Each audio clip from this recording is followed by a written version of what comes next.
I'm here today with Dikshant Dave. He's the CEO of Zigment, and Zigment's a tech company helping nonprofits use AI in accessible, ethical, impactful ways.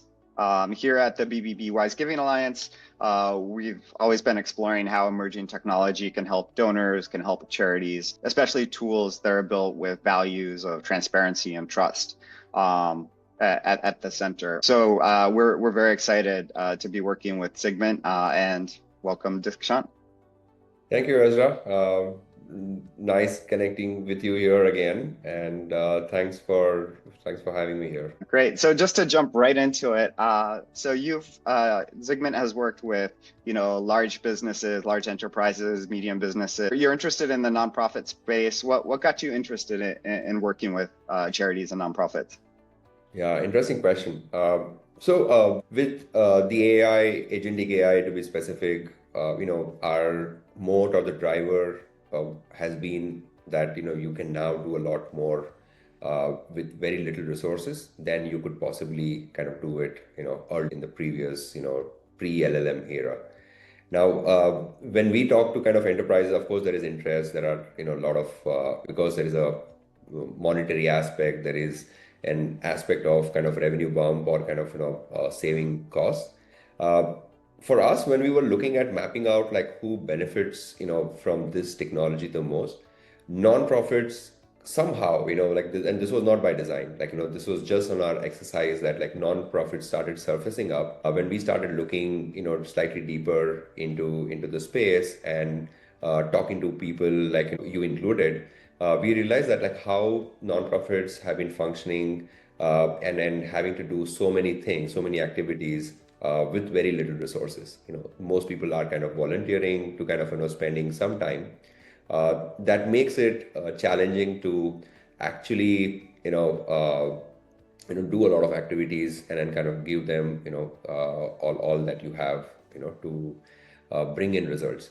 So we thought that this would be a right fit for AI. And of course, there was this angle that, if you could do, good in this world, then that should be the priority anyway. So I think that got us here. Yeah, I think in the charity space, in the nonprofit space, we always appreciate when our company kind of understands who we are, as we are different than just for-profit companies and meets us where we are that way. And I guess getting into it, you've already built a tool for 2 of our BBB accredited charities. What have you learned from working with nonprofits? What do you see as some of the issues or some of the things that have come up through those processes? Sure. It is such a drastic departure from how for-profit companies function and kind of nonprofits work. The objectives are kind of different. And it took us some time and of course, a steeper learning curve in terms of just absorbing, the aspects of what drives a nonprofit and what are the top objectives. For example, like in for-profit businesses, it's usually about numbers most of the times. You've got to kind of, just keep improving on numbers. And that kind of occupies almost 80% of your, target. 20% is everything else. It's kind of reverse in nonprofits. So, nonprofit, it is like, we are driven by this particular value and we are driven by, this is our ethos, that organization functions with. And that is paramount. That is like most important thing. Everything else is kind of, secondary. And of course, we want to kind of, deliver numbers. You want to kind of make, if you're implementing technology, if you're, investing time and money and resources, you want to see the impact, but it should not be at a cost of, what you stand for as an organization. And we have working with Hope for Ukraine and Kaboom, are 2 of the BBB accredited, nonprofits. This has been great learning. Both the parties and both the kind of partners have been, fantastic. They've been very forthcoming, looking at technology to deploy and then solving and really being ahead of the curve in that sense. We've We figured, I mean, we've learned quite a bit, of course. One of the things that with HFU, we've kind of figured that the AI, the agent, like, what kind of issues that a nonprofit kind of, faces, right? So, I mean, each nonprofit probably is similar in a way, but has a very unique set of problems, and then they would be different. And we've been able to put AI, to a good use to kind of solving a very specific problem, for HFU.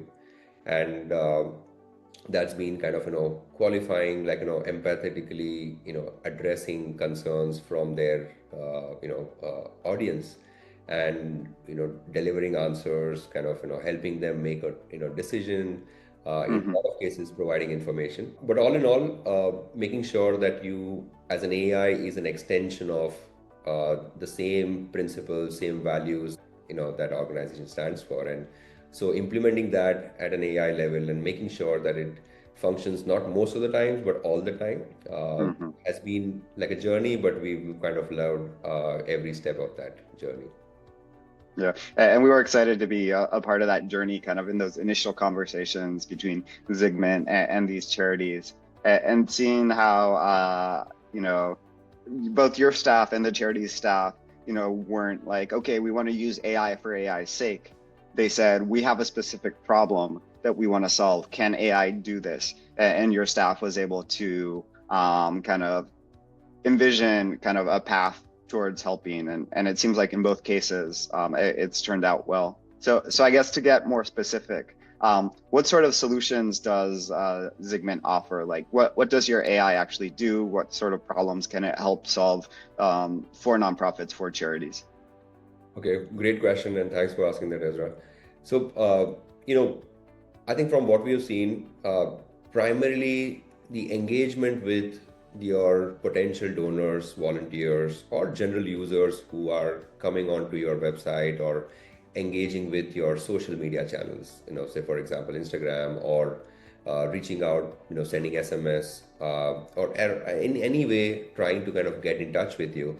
What we've seen is that because of, you know, having like a scarcity of resources in engaging with these people, with these potential users, donors, or volunteers, uh, what happens is that the communication kind of starts taking a backseat, in the sense that if you got a like an inquiry on a Friday evening, the Mm. earliest that you're going to respond to that query is probably Monday. And what happens there is that it could be a missed opportunity in form of a donor, somebody like, driving donations is hard, we all understand now.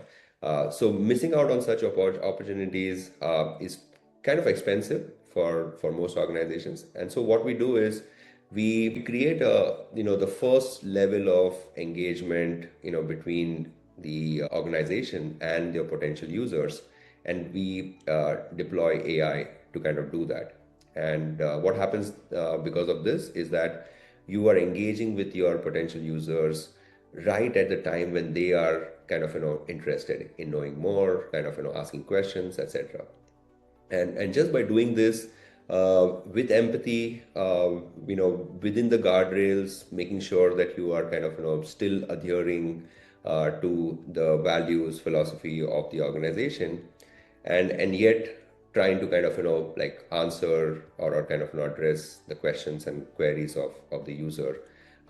Just by doing that at that time, and then kind of, 24/7, definitely helps these organizations in converting more, getting more people kind of, interested in participating, whether it is volunteership or whether it is donation. So that's something that we have done. So Yeah. we become the first layer of interaction on the website, on social media, on SMS, whatever channels kind of, exist for a nonprofit. So that's our primary kind of a role. So it's exciting. Right now, we're working with you and your team to build a 800 number chatbot. So we've been thinking about how we reach our audiences, right? So we have our website, but we wanted to go kind of beyond that, where we could send out a mailer and have a QR code and say, hey, if you want to ask a question about a charity, just text this number. and we've worked with your team to connect it to our the information on our website, also the information about charities, to the point where somebody can just text like, is Dikshant nonprofit a good nonprofit? And obviously, you've helped us work the language, because our values as an organization is, we don't say whether a nonprofit is good or bad. What we focus is on that accreditation process. So the chatbot will respond and say, well, they're an accredited charity. I don't tell you if an organization is good or bad, and then provides the link to go to the charity report, so the donor can have more information. But just to add to that, I think one of the things that we've seen, requiring or very important in this whole AI, agentification and engagement, is that there is some level of persuasion that is required. So now we don't want to kind of be pushy, at Mm-hmm. least not pushy or kind of forceful in that sense. But it is also not just kind of answering questions, that users have, right? So it would be otherwise a support function. But Mm-hmm. what is needed today is that you of course want to support, but you also want to kind of have some element of persuasion, and persuasion can be just meaningfully and in context, answering, guiding them, also preempting certain things that might happen, and then Mm. leading them into that thing, leading them further into, better decision that they would have. So I think that's been one of the kind of things that we at Zigment kind of, focus on, and kind of, difference from what other solutions offer. And you brought a right example that how at BBB it is kind of just having a very unbiased opinion about accreditation, but when it comes to organization like HFU, where there is a drive that is required, a persuasion that is required, you just add a little bit of that element into conversations. And I think one of the interesting things that your staff has showed me kind of along the way is the concept of multi-channel engagement with AI, where, and we haven't developed this with you, but you've shown, I guess your staff has shown me how it works kind of with businesses and other clients that you're working with, where someone can connect via, text message for the first time. And the system can record a kind of an identity associated with that contact. And then, when they call the next time, it also records that if there's an email address associated, there can also be an email that connects, so that no matter how the person is contacting you, they're all kind of gathered into that same identity, and the conversation kind of continues over all of these different kind of channels. Could you give us an example of how that can work? Sure. Yeah. So we call that conversation graph. And, Okay. in the modern times, the times that we live in, any organization, a business or a nonprofit or a charity has a multiple touch points, right? We all exist like as a business, which, we have our, phone numbers, we have Mm. SMS, there would be articles published on a third party media about us, which would kind of lead people up, back to us. It could be your Instagram, account, Facebook handle, pages, whatever. So a lot of places that a potential user could actually reach out to you, as a business. And one of the problems that we've seen is that generally so far, and this is across the board, like, profits, for profits and non-profits both, is that it's very hard to manage, that. And then usually, even as a consumer, we have experienced that, like, usually you end up kind of providing that information again. Somehow you wish that, like, oh, I had, like, I was here already, and just because I've come through a different medium, now you don't know me.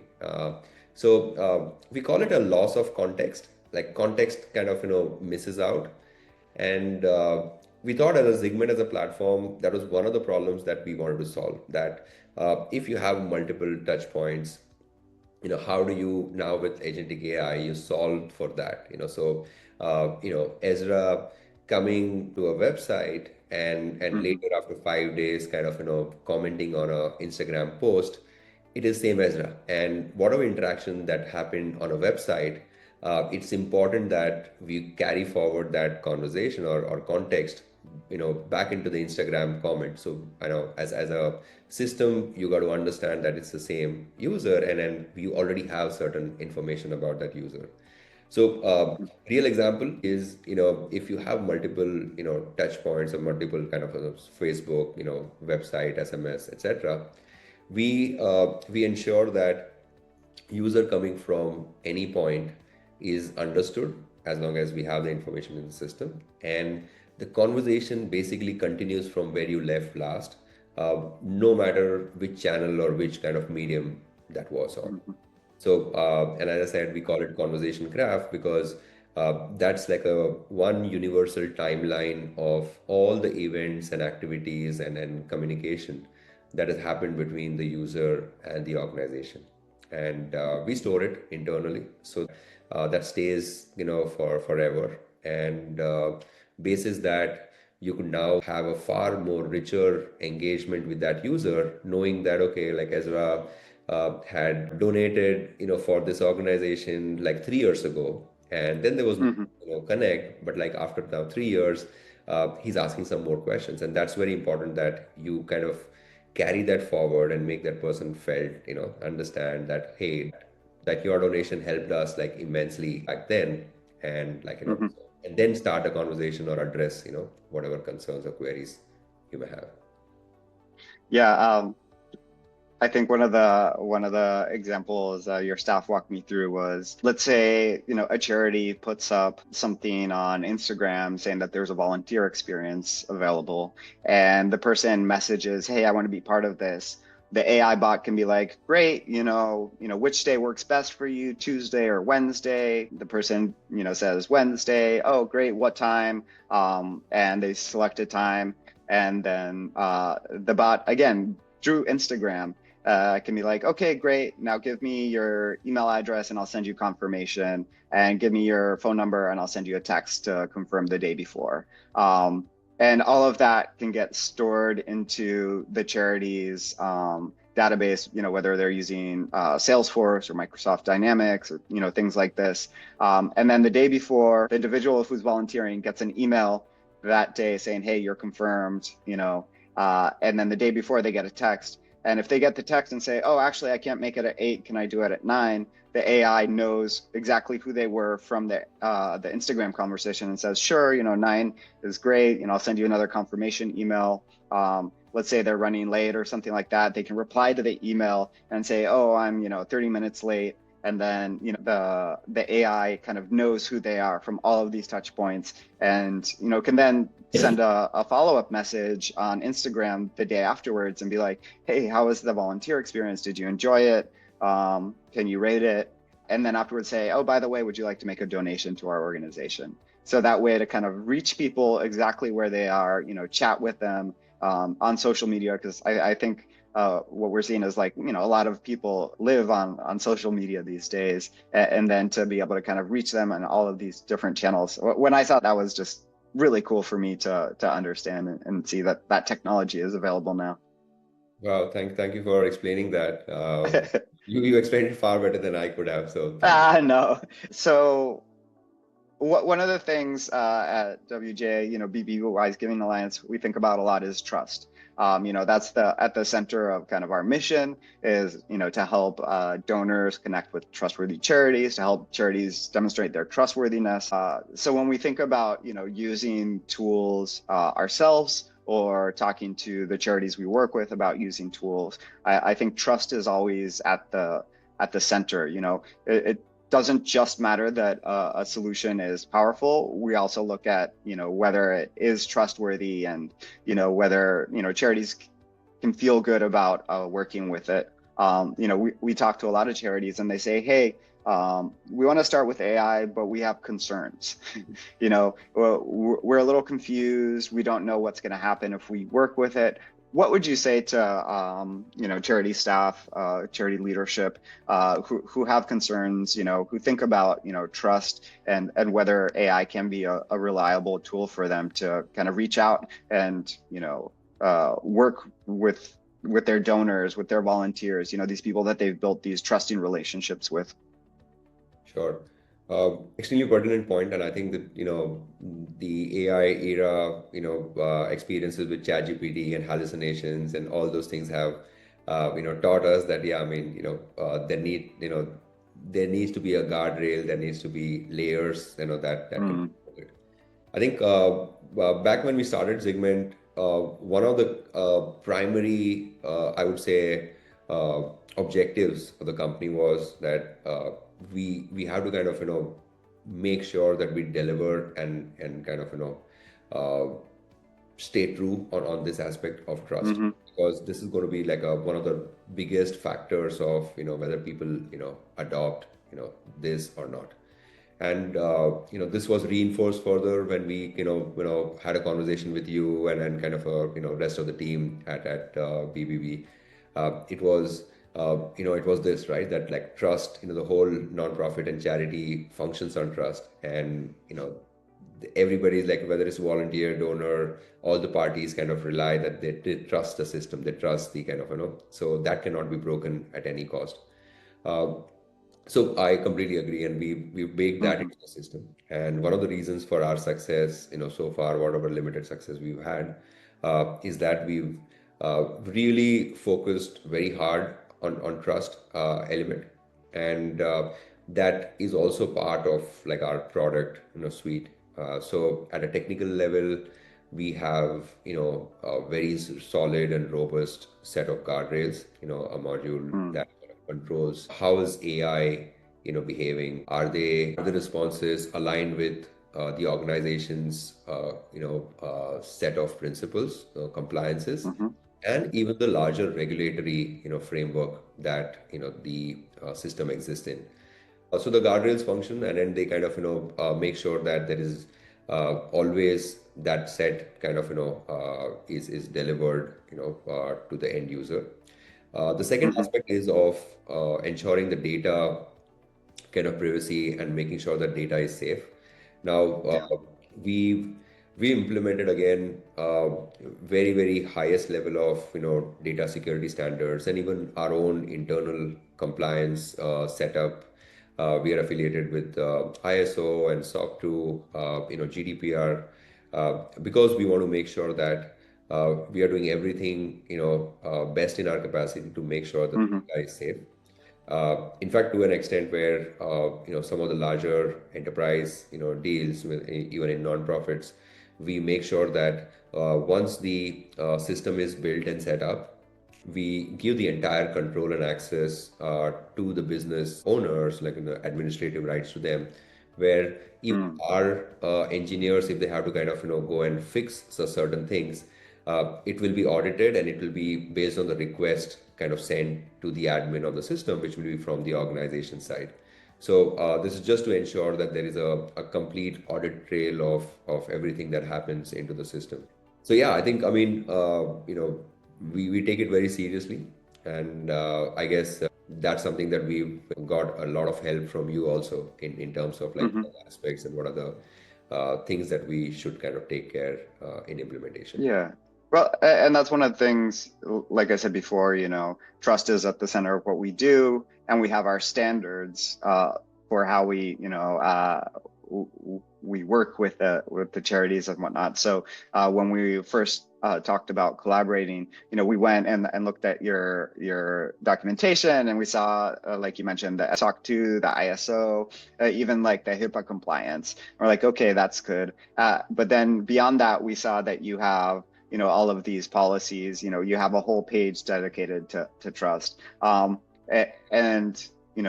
from a technical sense, that's good. But then from a practical sense too, having conversations with your staff and saying, okay, when somebody texts the 800 number and asks for a charity's information or a link to their report, how does the AI make sure that it's the actual information, the actual report? And your staff explained, well, the way AI works is that there's one AI that gathers the question and then sends it to another to gather the information. And before giving the response, there's another AI that double checks the information. So as understanding kind of from the technical standpoint, but then also structurally that your AIs are built to kind of double check their answers was also important for us because, if somebody asks about Dikshant's charity and the AI gives false information, we're betraying the trust of the charities who submit information to us. So we have to be very careful to make sure, it's not hallucinating, about the information